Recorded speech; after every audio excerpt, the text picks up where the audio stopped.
Assalamualaikum warahmatullahi wabarakatuh. A'udzu billahi minasyaitonir rajim. Bismillahirrahmanirrahim. Alhamdulillahirabbil alamin wassalatu wassalamu ala asyrafil anbiya'i wal mursalin wa ala alihi wa ashabihi wa tabi'ina wa tabi'it tabi'in. Selamat malam pemirsa Aswaja Center NU Jawa Barat dimanapun berada. Seperti biasa setiap malam Sabtu kita dengan kajian kitab Aqidatul Awam. Pekan lalu kita sudah nyampe nazam yang ketiga, summa sholatu wassalamu sarmada ala nabiyyi khairi man qad wahada. Sekarang kita lanjutkan bait nomor 4, wa alihi wa sahbihi wa man tabi' sabila dinil haqqi ghairu mubtadi'. Salawat salam itu selamanya semoga tetap tercurah pada Nabi, yaitu sebaik-baik manusia yang mengesahkan Tuhan. Salawat juga semoga diberikan kepada para keluarga dan sahabat Nabi dan orang-orang yang mengikuti jalan agama yang benar, yang tidak memodifikasi agama. Nah, hari ini kita bahas tentang bait nomor 4, wa alihi, siapa itu keluarga dan sahabat Nabi. Bismillahirrahmanirrahim. Qauluhu wa alihi wa sahbihi. Al murad bil al jami'ul mu'minin. Keluarga Nabi itu adalah semua orang mukmin. Jadi tidak hanya anak-anak biologis Nabi, tidak hanya keturunan dan cucu-cucu Nabi yang dimaksud dalam doa ini, tetapi adalah seluruh umat mukmin. Karena keluarga itu ada kalanya keluarga biologis, ada kalanya keluarga ilmu. Jadi ada nasab darah, ada nasab ilmu.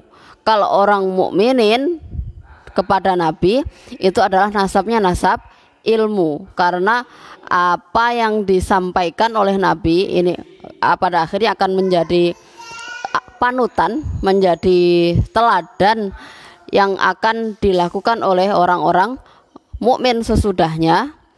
Nah, orang-orang mukmin ini kalau mau mengikuti Nabi tentu saja dengan ilmu, dengan pengetahuan. Nah, ini makanya keluarga Nabi berdasarkan ilmu, berdasarkan iman. Wa minhum al-anbiya'u wa umamihim. Termasuk di dalamnya keluarga Nabi ini adalah nabi-nabi yang lain dan umat-umat mereka. Karena kesamaan iman, jadi dianggap sebagai keluarga. Wa bisahbihi, sekarang siapa sahabat? Alladzina jatama'u bihi sallallahu alaihi wasallam ba'da risalati mu'minina. Sahabat itu adalah orang yang berkumpul dengan Nabi Muhammad setelah beliau diangkat menjadi utusan. Mereka berkumpul dengan Nabi dalam keadaan iman.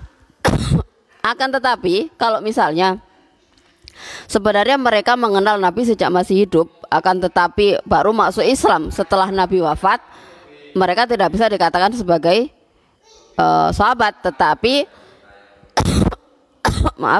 tetapi termasuk tabi'in.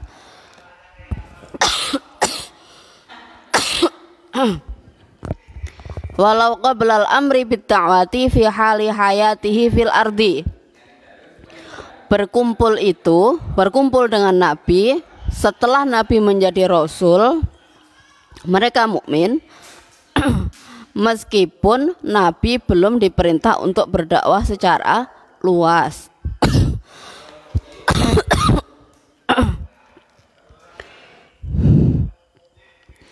Walau fi zulmatin, meskipun berkumpul dengan Nabi dalam keadaan gelap, dalam suasana yang gelap. Au kanu amiyan, atau mereka ini orang yang buta. Wa illam yash'uru bihi, meskipun orang-orang ini tidak menyadari kehadiran Nabi. Au kanu ghairu mumayyizina au marina au naimina, atau mereka ini orang yang tidak bisa dibedakan, maksudnya orang dalam jumlah yang besar atau hanya lewat papasan dengan Nabi, atau ketika berkumpul dengan Nabi dalam satu majelis mereka dalam keadaan tidur.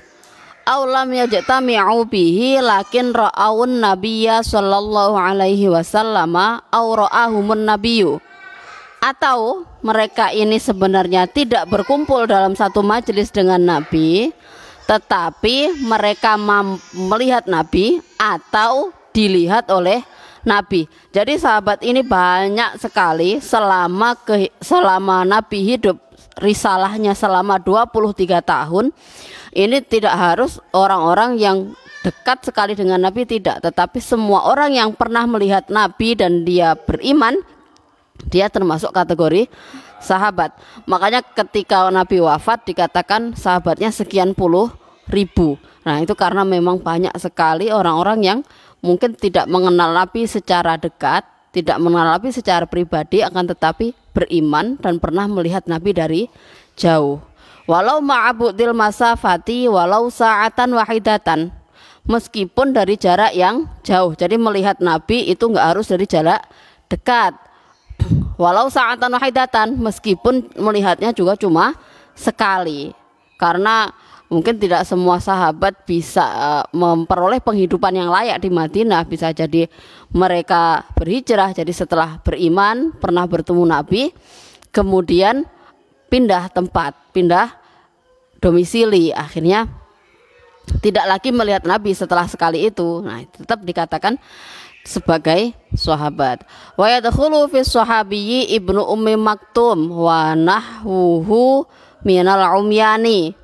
Dan termasuk dalam kategori sahabat yaitu ibnu ummi maktum dan sahabat-sahabat lain yang buta. Wa kunniyat ummuhu bihi likatmi basorihi. Dikatakan ummi maktum itu ya, ibnu ummi maktum. Kenapa dikatakan maktum? Karena maktum itu artinya tertutup ya, karena tertutup penglihatannya. Nama aslinya adalah Abdullah. Beliau adalah salah satu petugas azan selain sahabat Bilal bin Rabah.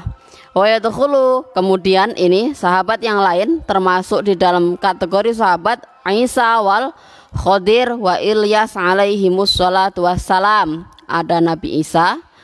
Nabi Isa ini karena kategorinya beliau masih hidup, belum dikatakan meninggal, tetapi hanya diangkat. Begitu juga Nabi Khadir dan Nabi Ilyas. Nah, untuk Nabi Ilyas ini memang ada beberapa versi tadi yang saya baca. Ada yang mengatakan Nabi Ilyas ini sudah wafat. Tetapi ada pula yang mengatakan Nabi Ilyas ini adalah Nabi Idris. Kalau Nabi Idris kan memang diangkat seperti halnya Nabi Isa. Jadi beliau belum wafat, makanya dikatakan masuk dalam kategori sahabat. Kalau Nabi Ilyas, dari versi yang mengatakan Ilyas ini adalah Ilya, Nabi Ilya dalam tradisi Yahudi, maka Ilyas ini sudah meninggal. Akan tetapi ada satu versi yang mengatakan Ilyas ini adalah Idris, maka beliau belum wafat. Wa tadkhulul malaikatul ladzina jama'u bihi sallallahu alaihi wasallam fil ardi. Termasuk juga sahabat itu adalah para malaikat yang pernah bertemu Nabi di bumi. Jadi malaikat-malaikat yang secara khusus pernah menemui Nabi, misalnya malaikat Jibril dan malaikat Mikail yang pernah menemui Nabi ketika sebelum Nabi wafat. Nah, itu adalah masuk kategori sahabat. Fa Isa alaihi salatu wassalamu akhirus sahabati minal basyari zahirina. Nabi Isa adalah sahabat terakhir Nabi, manusia dari golongan manusia yang tampak. Wa ammal malaikatu fabaquna ilan nafkho. Sedangkan para malaikat ini mereka akan terus hidup sampai trompet ditiup. Wal khadiru yamutu inda raf'il Qur'an. Sedangkan Nabi Khidir ini akan wafat, akan meninggal ketika Al-Qur'an diangkat.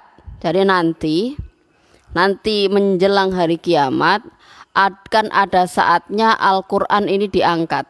Al-Quran hilang sama sekali. Jadi mungkin sudah, kalau sekarang kita sudah mulai masuk pada era digital, mungkin suatu saat Quran yang ada itu sudah mengalami banyak revisi sehingga Quran yang asli ini sudah tidak bisa dilacak. Jadi dengan era digital itu justru membuat orang kehilangan Al-Quran yang asli. Nah, ini pada saat nanti Al-Quran sudah hilang sama sekali, tidak ada satupun orang yang hafal Al-Quran yang masih murni, yang non tahrif, ini Nabi Khidir akan meninggal. Waqila bal mata, tetapi ada versi lain yang mengatakan bahwa Nabi Khidir ini sudah meninggal. Walhasilu annal Khadira wa Ilyasa hayyani 'alal mu'tamadi. Kesimpulannya Nabi Khidir dan Nabi Ilyas ini keduanya masih hidup menurut pendapat yang paling bisa dipegang. Walakinna Ilyasa Rasulullahi binassil Qur'ani. Nabi Ilyas ini menurut nas Quran beliau termasuk salah satu utusan. Wa inna Ilyasa laminal mursalin, ada ayatnya. Jadi jelas Nabi Ilyas ini adalah salah satu rasul. Sedangkan Nabi Khadir, wa ammal Khadiru faqila huwa waliyun, waqila nabiyun, waqila rasulun. Sedangkan Khadir itu ada yang mengatakan wali, ada yang mengatakan nabi, ada yang mengatakan rasul. Kalau rasul itu dia otomatis nabi. Kalau nabi kan belum tentu rasul. Wa khairul umuri awsatuha. Jadi yang paling enak, yang paling gampang, yang paling bagus itu adalah yang tengah-tengah. Jadi mengatakan Khidir itu adalah nabi, wali, kemudian nabi satu tingkat di atasnya, rasul satu tingkat di atasnya lagi. Jadi yang paling seimbang ini mengatakan, memilih pendapat bahwa Khidir ini adalah nabi. Ini pendapat yang dipilih oleh Syekh Nawawi Al-Bantani. Tambihun, kita akan bahas Nabi Khidir sedikit. Fil kalami 'anil Khadiri, Al-Khadiru wa innama luqiba bihi li'annahu jalasa ala farwatin baydo. Khidir itu adalah sebuah julukan, bukan nama asli. Kenapa dia dijuluki Khidir? Karena dia duduk di atas permukaan bumi yang berwarna putih.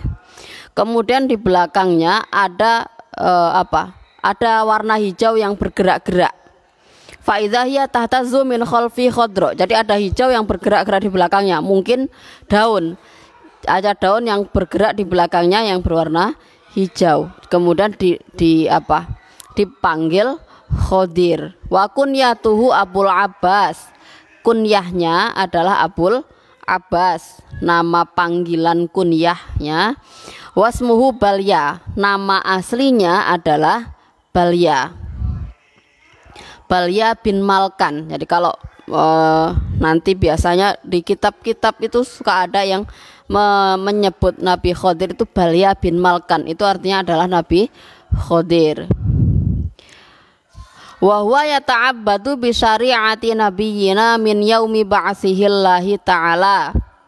Kemudian Nabi Khidir ini menjalankan ritual agama dan memakai syariat Nabi Muhammad mulai sejak Nabi Muhammad diutus. Jadi sejak Nabi Muhammad diangkat menjadi nabi, Nabi Khidir memakai syariat Nabi Muhammad. Sudah selesai Nabi Khidir di situ. Jadi apakah Nabi Khidir hidup? Jadi kalau menurut ini yang mengatakan bahwa Nabi Khidir adalah sahabat Nabi, ada yang mengatakan Nabi Khidir masih hidup, tapi ada juga yang mengatakan Nabi Khidir sekarang sudah meninggal. Wal muradu bit tabi'ina fi qaulin nazim wa man tabi'a sabila dinil haqqi, dan orang-orang yang mengikuti jalan agama yang benar. Jami'u man ata ba'da sahabati minal mu'minina ila yaumil jaza, adalah semua orang setelah sahabat yang beriman sampai hari pembalasan. Sabila dinil haqqi, yaitu sabil itu jalan. Subuluddin ini diartikan sebagai al-ahkamus syar'iyyah, hukum-hukum syariat. Jadi orang-orang yang mengikuti hukum syariat dengan disiplin. Sabila dinil haqqi, al-haqqu huwa kullu ma wafaqal kitaba was sunnata wal ijma'a awil qiyasa wa huwa khilaful batil. Apa itu al-haq? Al-haq itu artinya sesuatu yang sesuai dengan kitab, sunnah Nabi, ijma'. Ijma' itu kesepakatan atau konsensus ulama, atau qiyas. Qiyas itu menyamakan fenomena baru dengan hukum yang sudah ditetapkan oleh hadis atau Quran. Jadi segala sesuatu kalau dia, ya siapa yang mampu menentukan ini, apakah suatu perbuatan ini sesuai dengan kitab, hadis, ijma', qiyas ini apa tidak? Tentu saja yang punya kapasitas menentukan ini melanggar syariat yang benar, melanggar subuluddin al-haq atau tidak, tentu saja ulama. Kapasitas ulama ya kita tahu sendiri syarat-syaratnya. Jadi tidak boleh sembarangan orang mengklaim saya mengikuti hadis, saya mengikuti sunnah tanpa kapasitas yang memadai. Harus memiliki ilmu yang benar. Kalau memang tidak mampu menggali hukum langsung dari hadis, dari Al-Quran, ya taklid saja, ikuti apa kata ulama yang mampu menggali hukum dari kitab dan hadis. Nggak boleh sok-sokan sembarangan orang balighu anni walau ayahnya tidak jelas, karena setiap Quran atau hadis ini memiliki korelasi dengan ayat lain. Entah itu mungkin hadis memiliki korelasi dengan dalil lain, entah ayat atau hadis, yang mana itu tidak bisa diketahui kecuali oleh orang-orang yang berkompeten. Kalau punya ilmu satu ayat saja ya tidak boleh disampaikan asal-asalan, harus mengikuti apa yang dirumuskan oleh ulama. Qaulu ghairu mubtadi, siapa yang didoakan dalam nazam ini adalah orang yang mengikuti agama dengan benar, dengan disiplin, dan tidak merenovasi atau berimprovisasi dalam menjalankan agama.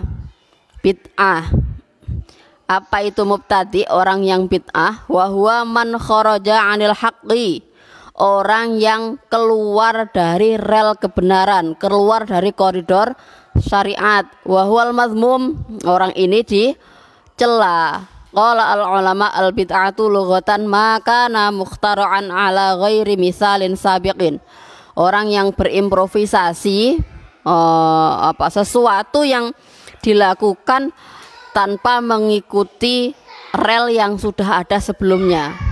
Wa syar'an ma uhditsa ala khilafi amri syari'. Sedangkan menurut syariat adalah sesuatu yang dilakukan dengan cara baru yang tidak sesuai dengan perintah syar'i.